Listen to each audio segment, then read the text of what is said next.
continue with our keynote speaker for this morning, Mark Montoya, if you want to join me on stage. So Mark Montoya is currently Associate Dean and Associate Professor at Northern Arizona University, and he also currently serves as the current President for the Association for Borderlands Studies. And this morning he will present his work on the pedagogy of the border and teaching and experiencing the borderlands. Thank you very much for being with us today. We look forward to your talk. So we have about 45 minutes for the presentation, and if you want to leave a portion for Q&A at the end. Good morning, everyone. How y'all doing? I'm doing great, too. Thanks for asking. All right. I'm so honored to be here this morning. First of all, I want to thank Elizabeth and Adrian and their team for organizing this conference and inviting me to the conference as well.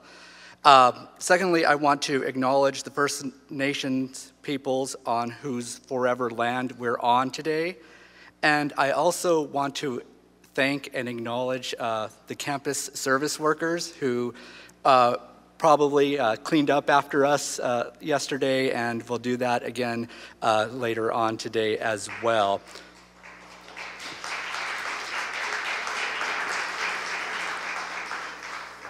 So, some takeaways from yesterday, and probably some takeaways from today as well. Borders are exclusive. Borders are also manifestations of colonization, imperialism, and racial stratification. So this creates a problem, right? And it creates a big problem. What's the problem? And what's the issue? The issue is, are racist, anti-immigrant sentiments and policies of citizenship that construct people as criminal while racializing being undocumented in the United States of America. So what I want to do today is I want to take what I call a Borderlands pedagogy approach. And I want to identify some of the historical context of legal, institutional, and discursive realities of the citizenship regime to help us act against racism in the US-Mexico borderlands and beyond. So here are some questions to consider. How should we talk about race and racism in the United States, Mexico, in the US-Mexico borderlands? And how can we address these questions from a critical theory vantage point that will not be easily co-opted by neoliberalism or other disempowering social processes? This is a huge question to ask, and it's something really big to take in consideration as well. So in order to answer this question, I need to go back a little bit. So I'm, as I like to say, a recovering political scientist. I'm a recovering political scientist who teaches ethnic studies, writes about the US-Mexico borderlands, and also writes about first-generation student success. But while my discipline might be political science, I teach ethnic studies. And I don't know how many of you are familiar with ethnic studies, but ethnic studies came out of the 1960s protests of civil rights and indigenous peoples, black folks, Mexican Americans, and so on. And it had sort of two components to it. First of all, there were student protests. Students were walking out of their classes, they were striking, and they did everything they could to involve the community. Very community-oriented. Ethnic studies was also part of the Third World liberation struggle of colonized peoples. It was post-colonial, and in many cases anti-colonial, and again, was community-oriented. And why I say all this is to rewind several years ago to the mid-1970s. In the mid-1970s, there was a class action lawsuit known as Serna versus Portales. And in this case, this is Portales Municipal Schools in 1974. It's the first case to raise the issue of bilingual education outside the context of desegregation. So let me tell you a little bit about Portales, New Mexico, and the Portales Municipal School District. The Portales, New Mexico School District served 4 elementary schools in 1974, 1 junior high, and 1 high school. A quarter of the district was divided by the railroad tracks. This was North Portales. This North Portales was also the location of the majority of Mexican Americans in Portales, New Mexico. About 25% of all of Portales lived in northern New Mexico, and they were all majority Mexican American. People called it North New Mexico, but in the area, it was locally known as Taco Town. Lindsay Elementary, which was located in North Portales on the north side of the tracks being the Borderlands here, served, again, 87% Spanish surname students. So the points of view. Judy Serna, a minor, through Romana Serna, her mother, argued that the Portales Municipal Schools did not take into consideration or provide bilingual and bicultural education for the majority Mexican American students. They also argued that the Portales Municipal Schools failed to hire faculty of Mexican American descent, and therefore students were being deprived of their 14th Amendment rights and the Civil Rights Act of 1964. The Portales Municipal Schools said that, well, the reason why we're not hiring these people is because A, they're not interested, or B, they're not applying. The court found, and I'm going to read this here, undisputed evidence that Spanish surname students do not achieve the levels attained by their Anglo counterparts. And they were ordered to establish an education plan that would take into account students' national origin, incorporate bilingual, bicultural curriculum, restructure assessments, and employ bilingual educators as administrators. Now, what does this have to do with anything? I'm from Portales, New Mexico, born and raised. And what I find really interesting about this particular story is I didn't learn this very important court case until I started teaching it in college as a university professor. I never learned it in my hometown, didn't learn it in college. I had to start teaching this important lesson. And what else is interesting about this is this idea of how race and racism play into our understanding of Borderlands, right? So I often take a very different approach to Borderlands studies in the sense that I look at Borderlands from multiple perspectives, right? Borderlands are geopolitical, very obviously, but Borderlands are also gendered, sexual, racial, ethnic, class-based, and so on. And they intersect in so many ways. And why I like to start with this Serna versus Portales Municipal Schools is to sort of offer some sort of positionality. Again, I had mentioned that I write about first-generation student experiences. I'm a first-generation college student, first in my family to go to college. I'm a first-generation high school student, first in my family to complete high school, right? My dad, and this is a reason why I acknowledge the campus service workers, was the custodian at Lindsay Elementary School, the school that at one point was essentially the segregated school in Portales, New Mexico. By the time I started, it was desegregated. My brother, who is only 10 years older than me, was segregated. And I have to remind my students about this as well. This idea that while we think of Brown versus Board education, we think about the 1960s and desegregation, we forget that desegregation was still happening into the 1970s. And then we also forget that just because this might have happened in 1974, my brother wasn't fully desegregated until 1979, the year I started kindergarten. So the year I start kindergarten is when my schools are fully desegregated. So let's talk about race and racism.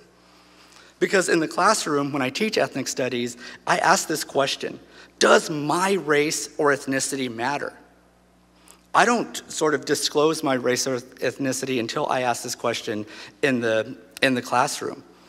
I vary broadly, depending on the time of day and what I'm feeling like, define myself racially and ethnically in different ways.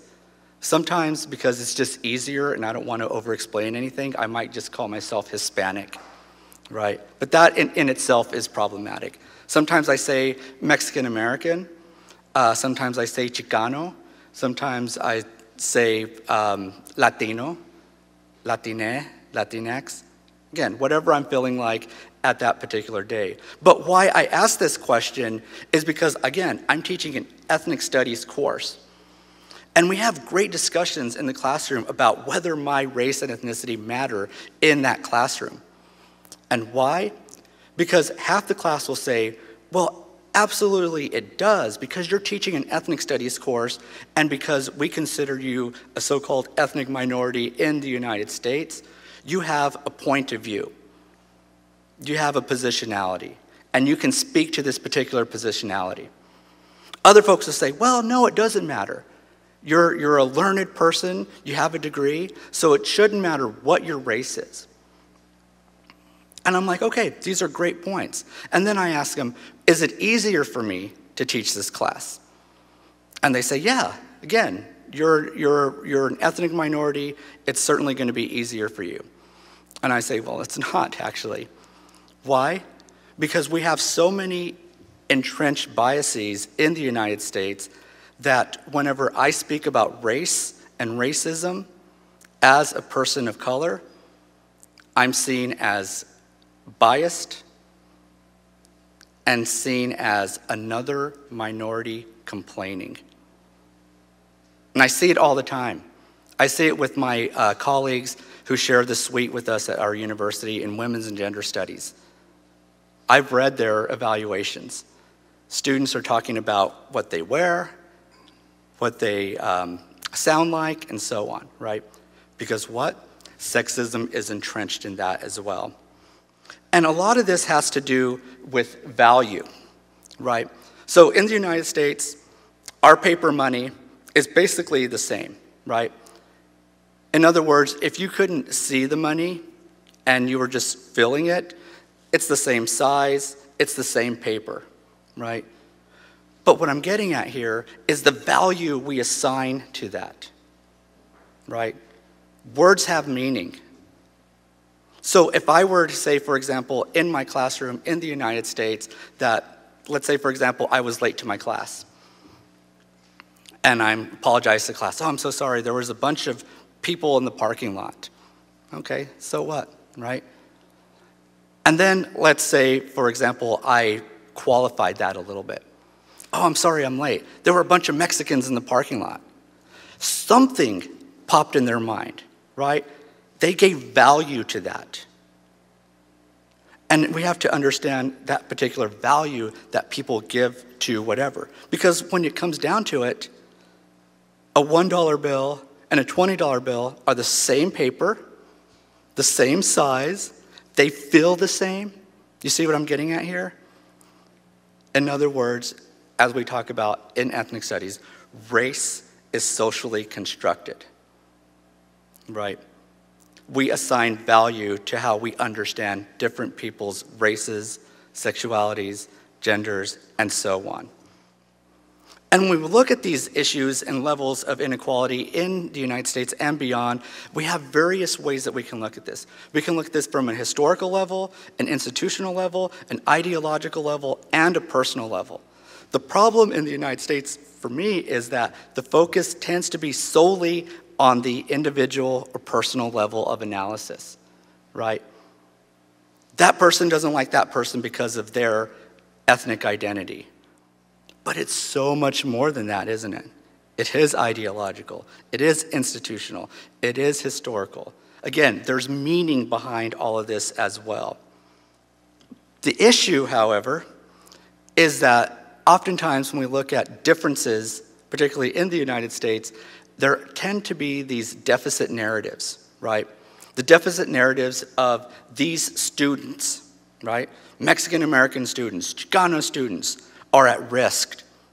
they're damaged, they're apathetic, they're deviant.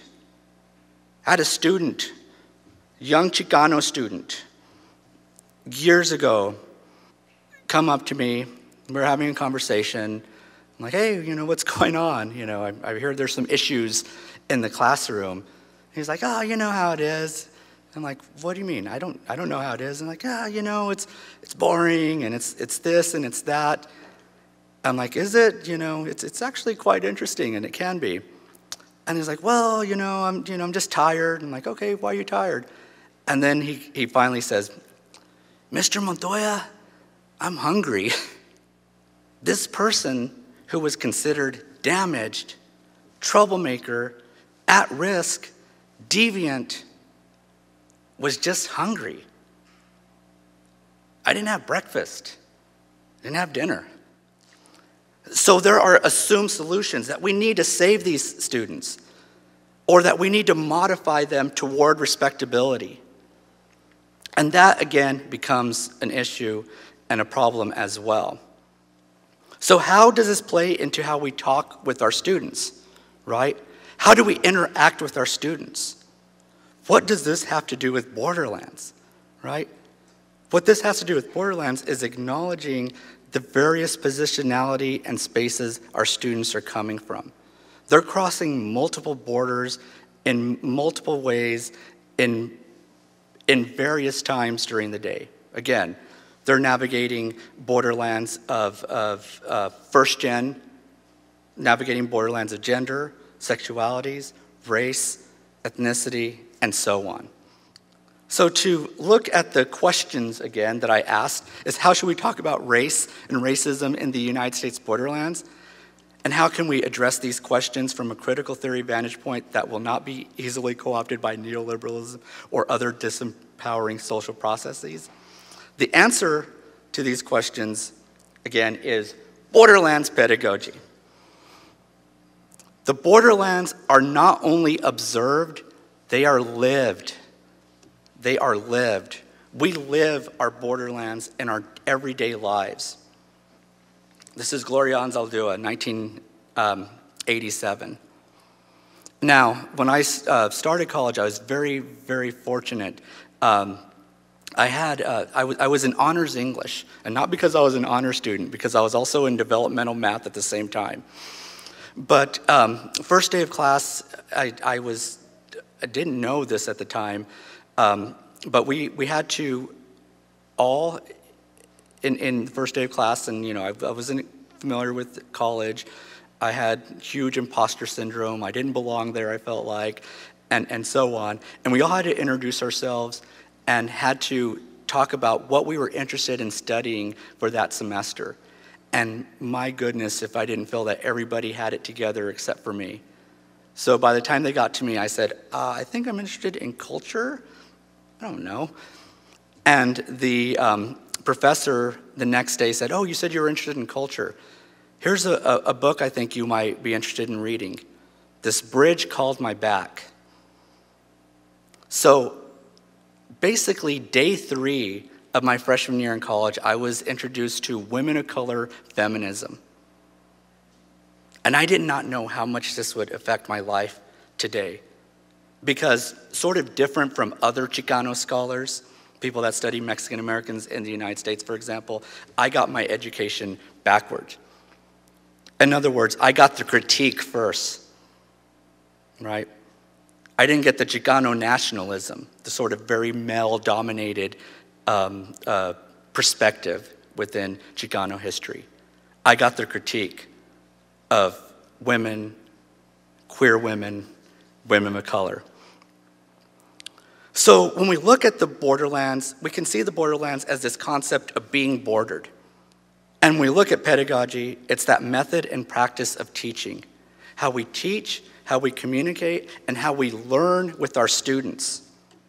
So what's your story? And what is your border story? Do you have a border story? I'm sure you do.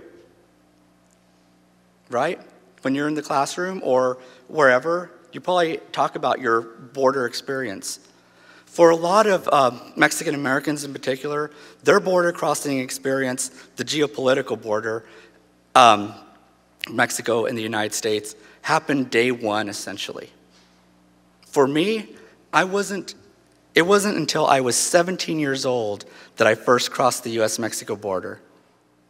And I had no idea what to expect. Like, really, I was nervous, I was excited, and I thought for some reason I was going to be returning home to Mexico, whatever that meant, right? The homeland, the motherland. I thought I might be greeted by mariachis, right? I was going to physically cross that line over the bridge from El Paso, Texas to Ciudad Juarez, and once I crossed that line, the mariachis would be there. Oh, yes, right? And it didn't happen. Instead, I was greeted by a little kid selling chicles. And it broke my heart at 17 years old. And then, I didn't know this at the time, but I was there for a while. I almost got run over by buses and, realizing, oh, this is not home. I'm really a foreigner in Mexico, right? I'm lost. I don't know the language. Soy muy pocho, as they say, right? Very, Chicano. I only know English and maybe some Spanglish, right? And get around a little bit. And then, after several hours in Ciudad Juarez, crossed back into Mexico, and then drove back to Las Cruces, New Mexico, where I was staying, and then realized, you know what? I don't feel at home here either. I'm not fully Mexican like I thought I was, but I'm not fully American, right? So where did that Borderlands happen? That hyphen, right? That hyphenated identity, Mexican-American. That's where I resided. That's where I was seeing this particular point where I'm like, oh, what does this mean, right? So when I talk about my story, I like to talk about crossing that line. And here actually is a little bit of a joke, because here's a photo of the United States-Canada border. This is actually my first time in Canada, so thank you for welcoming me to your country. But what's interesting is I'm not talking about this line, I'm talking about this one. Again, just the stark difference, right? I love this photo. This is an old one of the main crossing from El Paso to Ciudad Juarez from, I would guess this would probably be the early 2000s. What I've always loved about this is the Che Guevara welcoming you into Ciudad Juarez. I'm like, oh, wow. There's meaning to that. But again, I'm not talking about this line. It's this one. This line. This is Nogales. I took students here. Right before I took this photo, somebody actually jumped the fence, crossed the border, went back to Mexico. It was hilarious. It was, because the Border Patrol agent, which, I don't know if this works, yeah, that you can see up here, here's the tower and all that, rushed to the group of students and me over here to ask what we saw and what we witnessed and what happened, and then the students were basically, it doesn't matter, he went back to Mexico, it's not your problem. Maybe you can read Spanish. If not, I don't know if I need to necessarily provide a translation here. That's funny, but this one, right? Justice for Jose Antonio. Talked a little bit about Jose Antonio yesterday, the young boy in Nogales who was shot multiple times in the back because Border Patrol in the United States felt threatened by him because apparently he was throwing rocks at them. Standing near that location where he was shot, I can't imagine the international incident had it been the other way around. Had a Mexican authority shot an American kid. You had to have been the greatest baseball pitcher to have even threatened this police officer, right? This was a child, multiple times shot in the back. this line.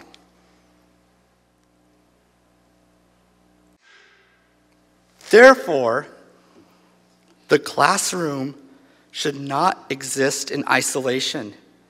It needs to be connected to our lived experiences. We have to talk about these things. We have to share our stories with our students. And we have to let them share their stories. The notion of being, again, first generation, being othered, being different, feeling lost, feeling like an imposter. But it's difficult because we have this citizenship regime in the way, right? So in understanding racism in the US-Mexico borderlands, we have to look at the rules of citizenship. And what are these rules? Pretty simple. Membership rules, right? Citizenship, easy. Whatever that might be in a particular country. But it's basically these membership rules of whether you're us or you're them. So when Donald Trump runs for president, what does he do? First thing, he creates a them right away, right? They're rapists, and I assume some of them are good people. But there's also, within the citizenship regime, rights and entitlements, things that we get from the nation state. And then there are social expectations and responsibilities, things that we give to the nation state. But how are these manifested? Physical borders, right? Physical borderlands. Fences, walls, barriers, differences, right? And sometimes real political scientists like to get mad at me because I muddy up the terms, right? Because I start talking about this idea of legalized citizenship and then the idea of like second class, third class, and other types of citizenship as well. So the argument here is that the citizenship regime deals primarily in power. And those who have the power to define citizenship are generally the same as those who have the power to claim citizenship. So in the United States, for example, well, I was born in the United States, didn't cross the US-Mexico border till I'm 17. Parents were born in the United States. Their parents were born in the United States. Their parents were born in the territory of New Mexico. Their parents were born in probably what was Mexico at the time, so on and so forth, New Spain, and et cetera, right? So in many cases, and this is always what's difficult with Latinos, is that I'm a descendant of both the colonized and the colonizer, right? I have the Spanish last name. I'm from New Mexico. New Mexicans love to claim, not all of them, but love to claim their Spanish heritage, their Spanish identity. Hispano. Tú eres castellano. You're Castilian. I'm like, how am I Castilian? What is that? You're going back all the way to like kingdoms of Spain. Okay, wow, right? And then I did my ancestry.com, and you know we know the stories, right? I've heard the story of my great-grandmother being born in Laguna Pueblo. Well, all I knew is that she was Native American, but I found her, Laguna Pueblo. And I found other people. I found a 3 times great-grandmother, married to Tomas Sandoval, I believe, and she's listed as Indian woman. And I saw that on my family tree. And oh my God, my heart sank. Because I wanted to believe, oh yes, this man and that Indian woman fell in love, they loved each other, right? But we know our history. He owned her. She was property, maybe worse. So what we see here then is citizenship is not a neutral concept. We often overlook the ways in which citizenship is constructed, and more importantly, we often overlook who gets to construct citizenship. Linking power to citizenship, we see the various intersections all factor into who is granted full citizenship rights and who is not. So what I introduce to my students then, when I talk about these particular issues, is the issue, again, of borders and borderlands, right? And we all know this. I'm in a room of border scholars. But I have to explain this to students. So again, simply, a border is that line that surrounds or separates particular areas, right? It's that literal line. Whereas a borderlands are more vague, more indefinite. They're outlying, they're transitional lands of a border. But then I come up with this concept that I call borderdom. D-O-M, the suffix, the realm of jurisdiction, like a kingdom, or a state of being, as in freedom. Therefore, this concept of borderdom is conceptualized as both the realm of jurisdiction at or near a borderland and the condition of being bordered.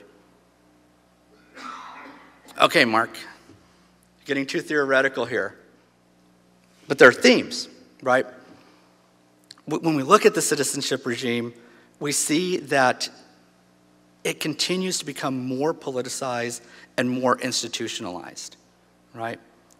I thought we might be entering the era of less borders, and that doesn't necessarily seem to be the case. We're seeing that human communities are often defining themselves and others according to their borders. We're seeing that citizenship is creating more restrictive categorizations, but borderdom shows how individuals can negotiate physical borders as well as confront the symbolic meanings of borders. So how do we conceptualize this in the classroom? This is how I do it. Usually the second day of class, I have a slide of the US-Mexico border. And what does one student do, at least? They raise their hand, right? Dr. Montoya, your slide's what? It's upside down, right? I'm like, is it? Are you sure? I mean, I don't know much about planetary science, but I think my understanding is where this, insignificant little speck floating in space, and who knows which way is up, down, and so on and so forth. But the point of this isn't to sort of talk about planetary science. It's to keep on looking at this particular image and to sort of understand what students' brains are trying to do with this image. And what are they trying to do usually? They're trying to flip it and do what? And to make it right. Right? This idea that, oh no, it has to be a certain way. Now, I'm not saying all we have to do is just flip everything on its head and create some sort of binary.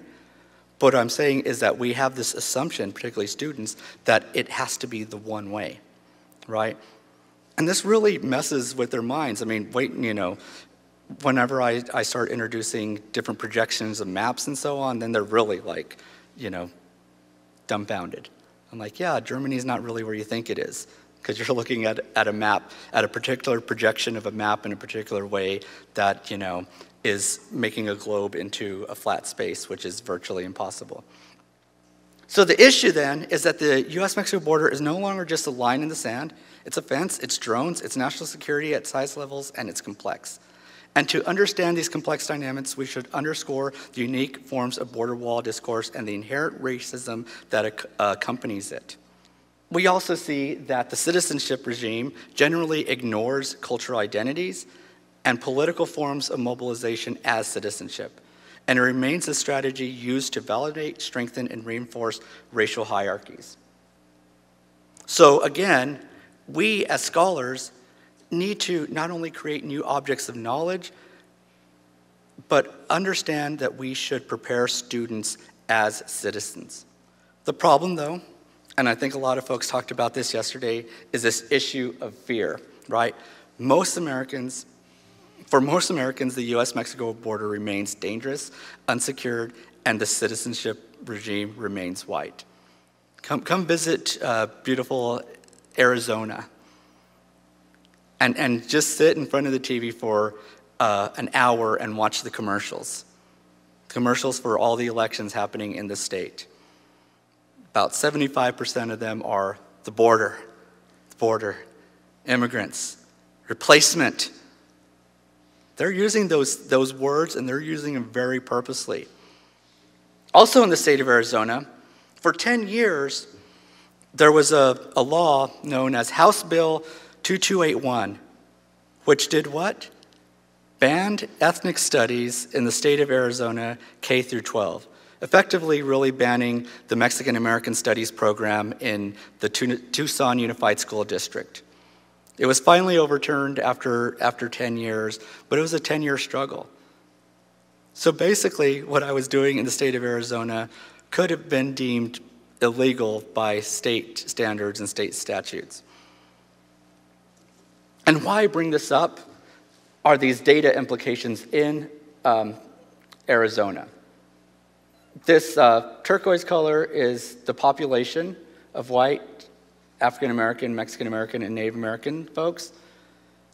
This is the percentage of them that are in universities in red, and in green, DOC or Department of Corrections means how many of those folks are in jails and prisons.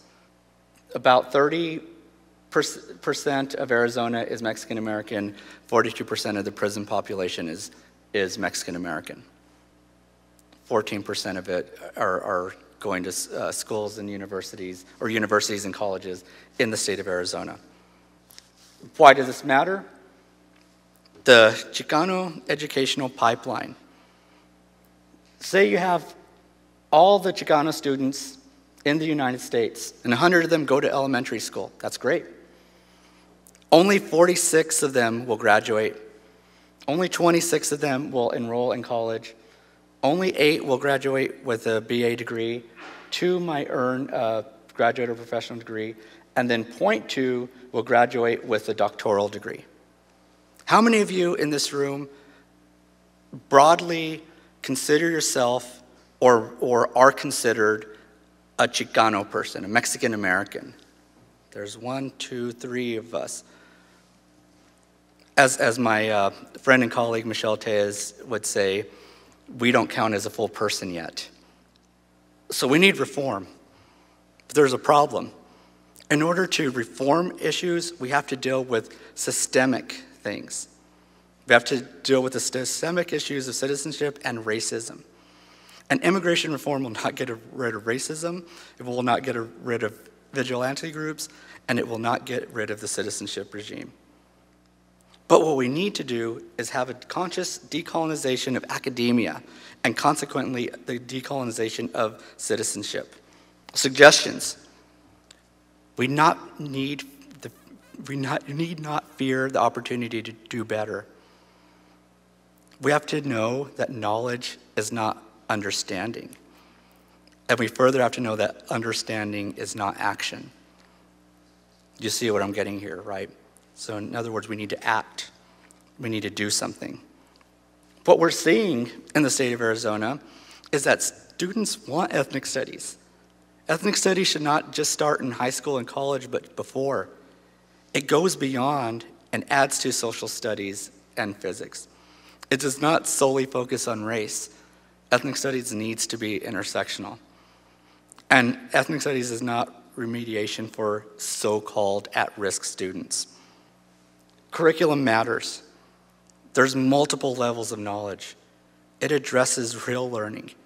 It's not always just culturally responsive teaching. And ethnic studies teaches love, not hate. So thank you very much for listening to me this morning. I appreciate you all, and I think we have a little bit of time for some questions, and I'm also happy to talk with you during lunch and throughout the conference. Thank you very much.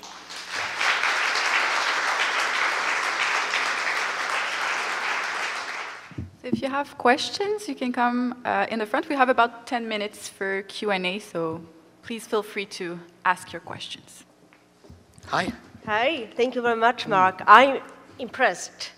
Thanks a lot for this excellent lecture. And here's the question is, what do you think, how to develop a universal model from the concept you have talked about? Mm-hmm. Because what I noticed during my research and stay at different universities, that there's still a huge difference in the perceptions of the other. And I will tell you one example, personal example, because you have brought some personal examples too.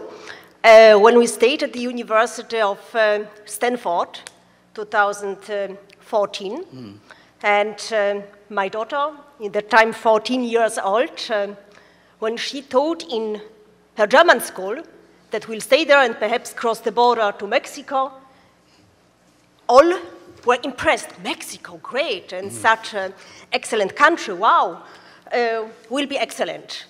And during our stay there, she told the same story. Perhaps I will travel with my parents to the other side of the border. She told the story in Mountain View, close to Stanford, in one of the best schools,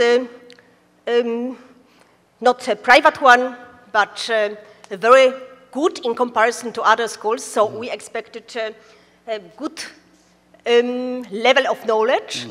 And the pupils were shocked and told her, oh, will be dangerous, be careful, don't cross the border.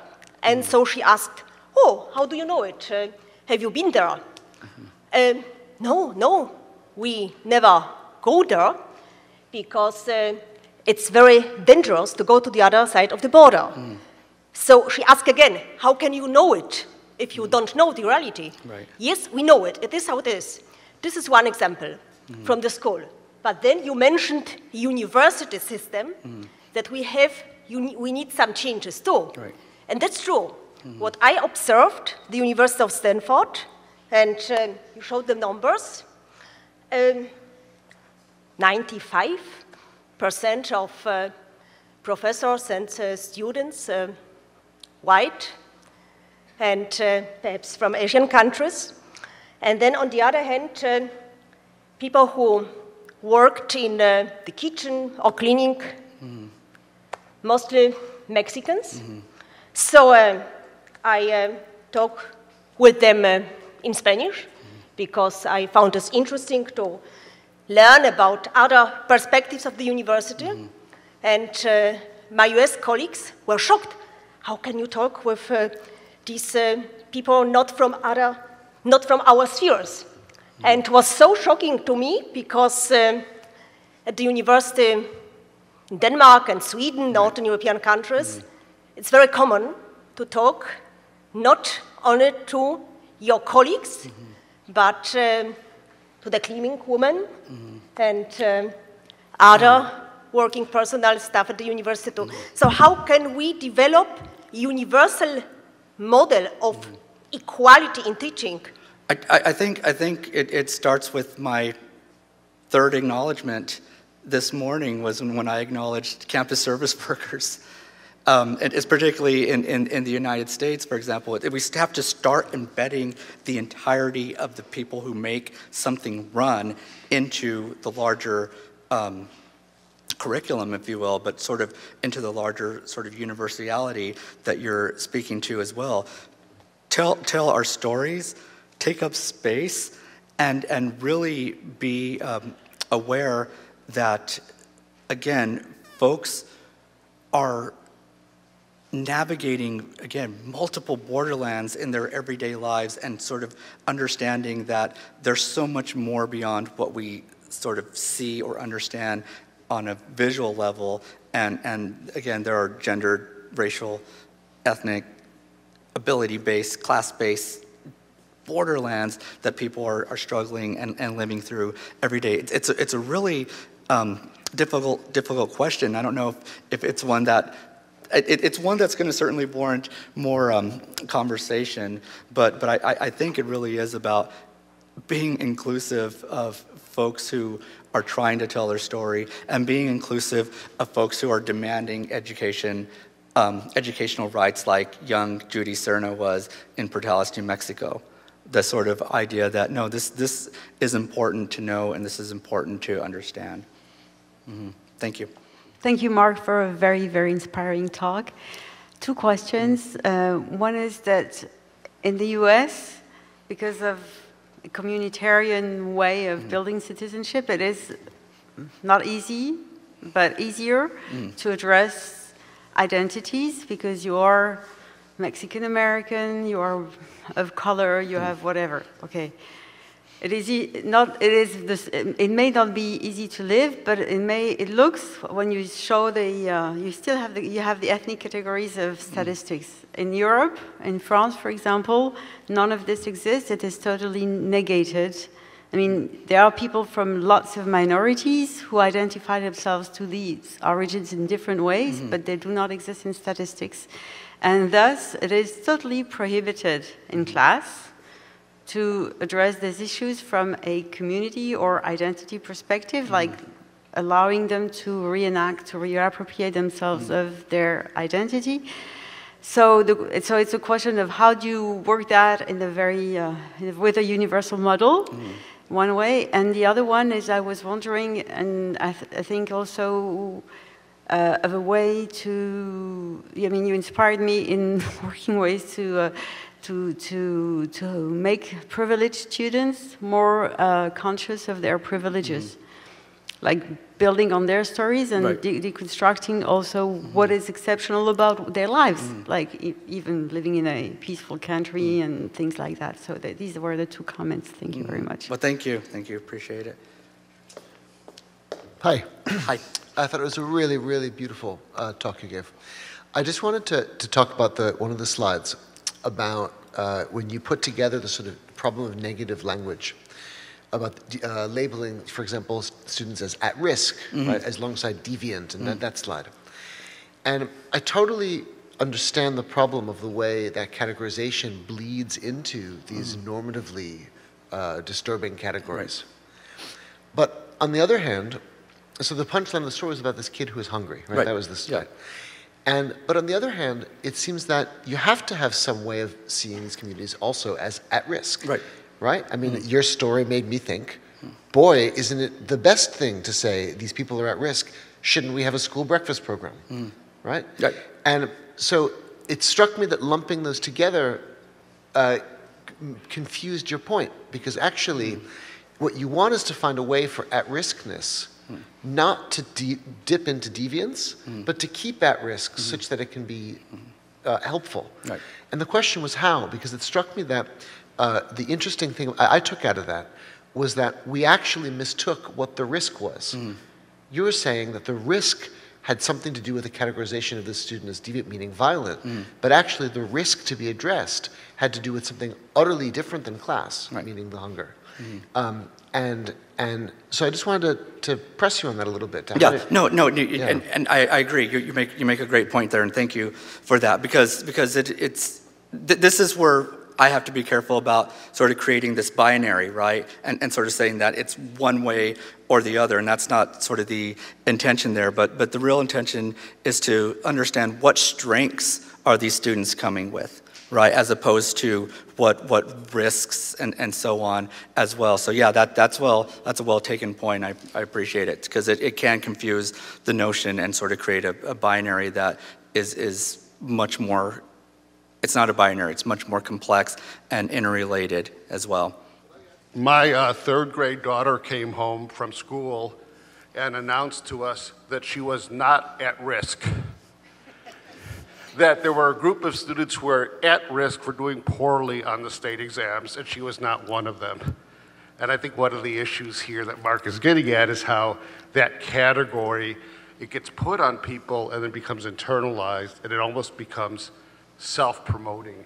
So these at-risk students then understand themselves as being at risk, and as Mark said, we're not looking at their strengths.